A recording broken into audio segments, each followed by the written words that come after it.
Swastiastu.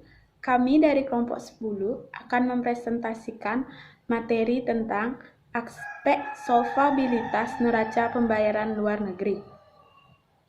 Perkenalkan, nama saya Lokomang Maharani Agustia Dewi dengan NPM 1932121153. Pembahasan pertama yaitu neraca pembayaran.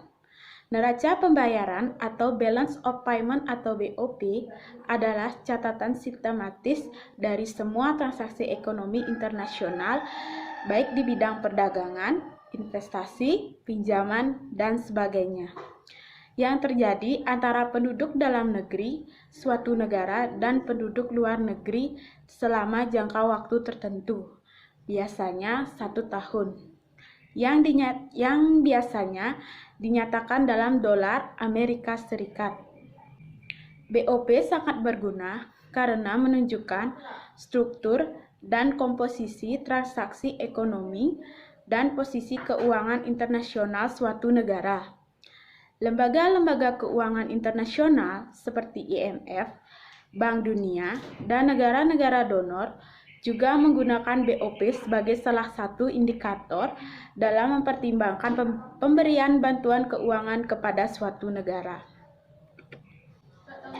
Tujuan kebijakan neraca pembayaran luar negeri berkaitan dengan aspek likuiditas dan aspek solvabilitas.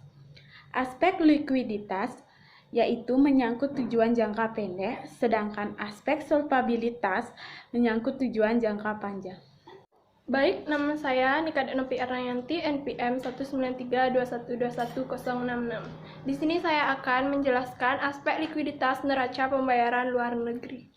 Aspek likuiditas berkaitan dengan posisi dan perubahan cadangan devisa. Pemerintah sangat peka terhadap hal itu dan menganggap bahwa posisi dan perubahan cadangan devisa sangat penting karena alasan seperti kepercayaan penduduk Indonesia maupun orang-orang luar negeri terhadap kurs devisa dan kebijakan ekonomi pemerintah sangat dipengaruhi oleh perkembangan cadangan devisa. Sebab menurunnya cadangan devisa bisa berakibat menurun atau berhentinya aliran modal jangka pendek dan jangka panjang. Cadangan devisa, devisa dan valuta asing. 1. Devisa, Trade Exchange. Menurut pasal 1 Undang-Undang Nomor 32 Tahun 1964 adalah A. Saldo bank resmi dari Bank Indonesia. B. Valuta asing lainnya tidak termasuk uang logam yang mempunyai catatan kurs resmi dari Bank Indonesia. Disimpulkan bahwa pengertian devisa menyangkut baik valuta asing dalam bentuk simpanan di bank maupun valuta asing dalam bentuk uang tunai, tidak termasuk uang logam, yang kedua-duanya mempunyai catatan kurs resmi di Bank Indonesia. Menurut Undang-Undang Nomor 32 Tahun 1964, dibedakan 3 jenis devisa, yaitu yang pertama, devisa ready. Devisa ready yaitu devisa yang telah dikreditkan ke dalam rekening bank dan siap untuk dipergunakan. Yang kedua, devisa tunai, yaitu devisa yang berupa uang kertas asing atau banknote yang mempunyai catatan kurs resmi pada Bank Indonesia. Yang ketiga, valuta asing, fiat currency atau falas tidak lain adalah jenis devisa tunai seperti dimaksud di atas. Perkenalkan, nama saya Niwayan Pamela, NPM 1932121529. Di sini saya akan membahas tentang aspek solvabilitas pembayaran neraca luar negeri. Aspek solvabilitas menyangkut tujuan jangka panjang. Solvabilitas merupakan kemampuan yang dimiliki perusahaan untuk melunasi semua kewajibannya dan menunjukkan kemampuan perusahaan untuk melunasi utang menggunakan seluruh aset yang mereka miliki. Peran ekspor-impor terhadap perekonomian nasional dilihat dari berbagai indikator seperti yang pertama, saldo transaksi berjalan, yang kedua, rasio ekspor-impor terhadap PDB, Yang ketiga, di nilai tukar perdagangan atau terms of trade.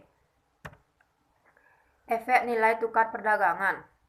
Pengaruh perdagangan luar negeri dapat diketahui melalui indikator indeks nilai tukar perdagangan atau terms of trade.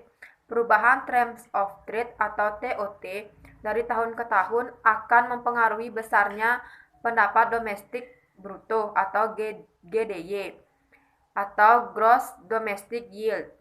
Untuk mengetahui berapa besar pengaruh TOT terhadap GDY. Analisis kebijakan pembayaran neraca luar negeri.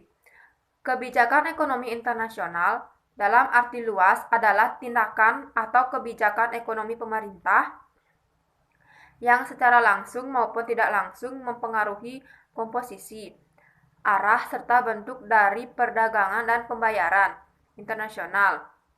Dalam arti sempit, kebijakan ekonomi internasional adalah tindakan atau kebijakan ekonomi pemerintah yang secara langsung mempengaruhi perdagangan dan pembayaran internasional.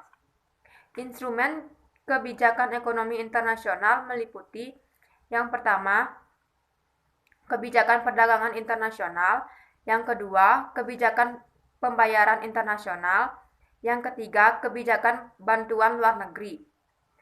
Sekian presentasi dari kelompok kami. Kami tutup dengan Prama Santi. Om Santi Santi Santi Om.